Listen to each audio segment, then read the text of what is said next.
investigation came to us.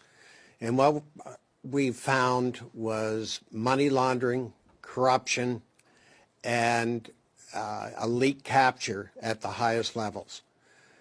During our investigation, we had some brave citizens, islanders from Prince Edward Island that came forward and provided a depth of information that would provide for a law enforcement agency sufficient grounds to launch a criminal investigation.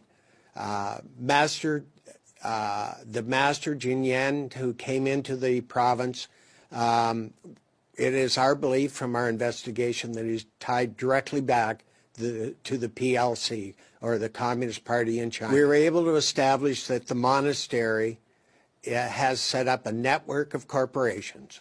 And if you look at it from a point of view of money laundering, it's what you would anticipate finding in an organized crime network.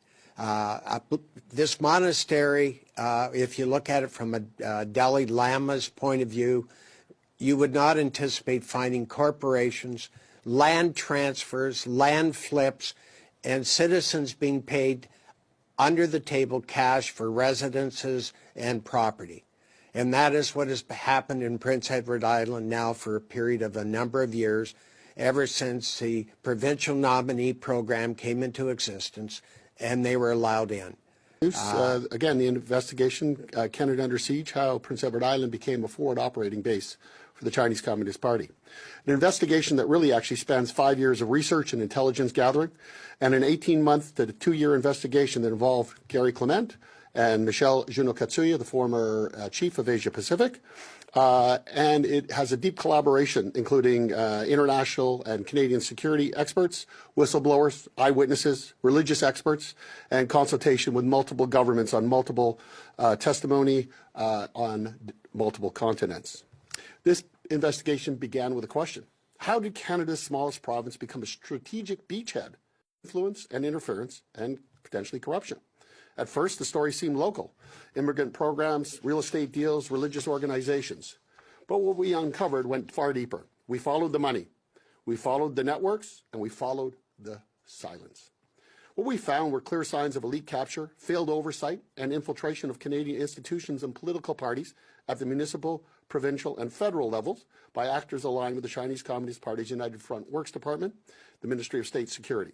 In some cases, political donations have come from members of organized crime groups in our country and have certainly influenced political decision-making over the years. Our investigation and book and documentary document how religious organizations like this particular group, Listen Wisdom, may have been exploited for money laundering and ideological influence.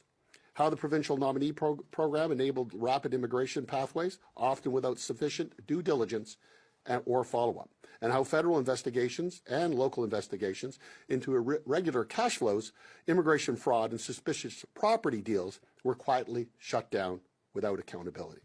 We explore how a PEI hotel housed over 500 Chinese nationals, all allegedly trying to reclaim their $25,000 residency deposits, but they used a single hotel as their home address. The owners charged by the CBSA only to have the trial shut down by the federal government itself. We examined testimony linked to the movement of over $1 billion into Prince Edward Island and other provincial jurisdictions, with tactics resembling the Vancouver model of transnational money laundering.